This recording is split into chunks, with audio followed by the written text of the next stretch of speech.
श्रीराम जय जय राम। प्रपंच भगवंताचा मानून करावा. अमुक एक हवे किंवा अमुक एक नको असे न वाटणे याचे नाव वैराग्य. संकटकाळी हे संकट नसावे असे न वाटता परमेश्वराचे स्मरण असावे आणि त्याच्याजवळ हे मागावे की देवा, मला तुझ्याजवळ काहीही मागण्याची इच्छा देऊ नको. देहाला मुद्दाम कष्ट देऊ नयेत, पण जेव्हा ते आपोआप येतात तेव्हा मात्र ते आनंदाने सोसावेत. पुरुरव्याने दुष्कृत्य केले आणि त्यामुळे त्याला वैराग्य प्राप्त झाले, तेव्हा त्याला दुष्कृत्य म्हणावे की सत्कृत्य? तरीही वैराग्य प्राप्तीचा वास्तविक हा काही मार्ग नव्हे हे खरेच. आपण शास्त्राविरुद्ध कर्म करू नये आणि दुसऱ्याने केले तर नावे ठेवू नयेत. न जाणो परमात्म्याची इच्छा असेल तर त्यातूनच चांगले होण्याचा संभव आहे. प्रपंच मिथ्या मानावा आणि जो मिथ्या तो बरा असे वाटण्यात काय अर्थ? तो जसा असेल तसा असू द्यावा.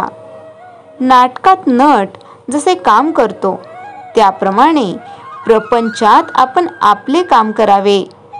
तुमचा परमार्थही तुमच्या स्वाधीन नाही, सद्गुरूच आहे तुमच्याकरता करीत असतात. तेव्हा तुम्ही कशाचीही काळजी करू नये. जे होईल त्यात आनंद मानित राहावे. सद्गुरु दर्शनाने पूर्वकर्मे पापे जळून जातात. तुमची पुढची काळजी सद्गुरू घेतात. तेव्हा पाठीमागची आठवण काढीत बसू नये आणि काळजी करू नये. समाधानात आणि आनंदात असावे.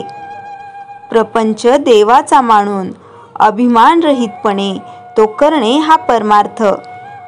परमेश्वराचे स्मरण ठेवून तोच करता आहे असे मानणे आणि सर्व काही त्याच्याकरता करणे म्हणजे देवाला अर्पण केल्यासारखेच आहे.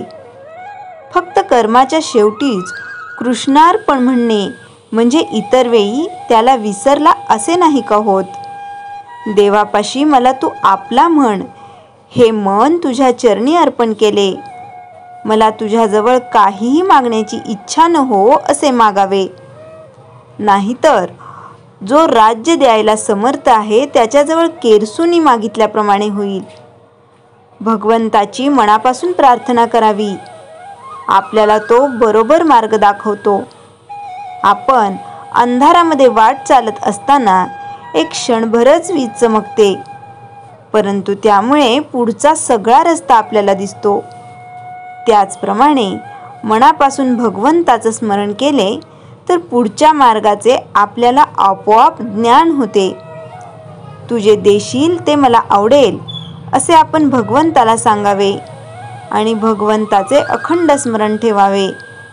यापेक्षा भगवंताजवळ जायला दुसरा मार्ग कोणता असणार? श्रीराम जय जय राम. चैतन्यवाणी. ज्याच्या प्रपंचामध्ये पाठीराखा परमात्मा आहे त्याचा तोच परमार्थ होतो. ज्याचा पाठीराखा अभिमान आहे तो प्रपंच समजावा. श्रीराम जय जय राम. संत गोरा कुंभार. भाग 25. नारायणा संगे तिथे लक्ष्मी नांदली. भाविक भक्तांची धान्यानं रांजणी भरली. काम मिळे नवे नवे मोहरा आल्या घरात. खेळ कौतुकाचा कोणा न कळत. संतीबाई रामीबाई ही कुंभार कामात मदत करत होत्या. लोकही पहिल्याप्रमाणे गाडगी मडकी घेऊ लागल्या आणि स्त्रिया गाडगी मडकी घेत असत, पण त्याचा मोबदला देत नसत. आणि विठ्ठल व गरुड शेवटी कौशल्याने सर्वांकडून धनधान्याच्या रूपात बैते गोळा करून गोरोबाच्या घरी आणून टाकत असत. एके दिवशी सरदाराकडून मातीच्या 5000 विटा तयार करण्याची मागणी आली. विठोबाच्या मदतीने काम करायचे ठरवले. सरदाराने मोहरांची थैली इसारद म्हणून दिली आणि विटा तयार करायला सुरुवात झाली. एक एक वीट विठ्ठलाच्या विठेसारखी भक्कम तयार होणार होती. गावातील लोक आपणहून मदतीला धनाच्या अपेक्षेने यायला लागले. बाया बापड्या कामाला आल्या. बघता बघता काम पूर्ण झाले. भट्टी लावायची तयारी झाली. कामाचा व्याप वाढला होता. काम करणारे हात वाढले होते. लोकांना रोजगार मिळत होता. सारे गोरोबांचे कौतुक करत होते. समोरच्या सावकारीणबाई ला हे पाहवत नव्हते. गोड बोलून त्या विठ्ठल कुंभार आणि त्याच्या बायकोला गोराच्या घरातून बाहेर काढण्यासाठी प्रयत्न करू लागली. अशा प्रकारे परमभक्त गोरोबांच्या घरी सेवेसाठी विठ्ठल रुक्मिणी आले. ते गोरोबांची आणि त्यांच्या कुटुंबाचीही सेवा करू लागले. इतर भक्तांना विठ्ठल कुठेही दिसेना, म्हणून संत परिवार कासावीस झाला. काय देवा झाली चूक, गुप्त झाले तुझे रूप. आम्ही पापी दुराचारी, दर्शन दे रे बा त्रिपुरारी. आई विना लेकरे रडती, राहू कुणाच्या संगती. आम्हा नाही कोणी त्राता, मंदिरी यावे पंढरीनाथा. कार्तिके एकादशी जवळ आली. संतीबाईंनी पंढरपूरला जाण्याची इच्छा बोलून दाखवली. गोरोबांच्या मनात तेच होते. विठू कुंभार पण म्हणाले, जावा पंढरीला, मी आहे, सगळं सांभाळतो. सारे पंढरपूरला गेले. भगवंताला आपली किमया दाखवायची होती. सावकारीण आनंदली. पळत विठू कुंभाराकडे आली. त्याला पैसे दिले.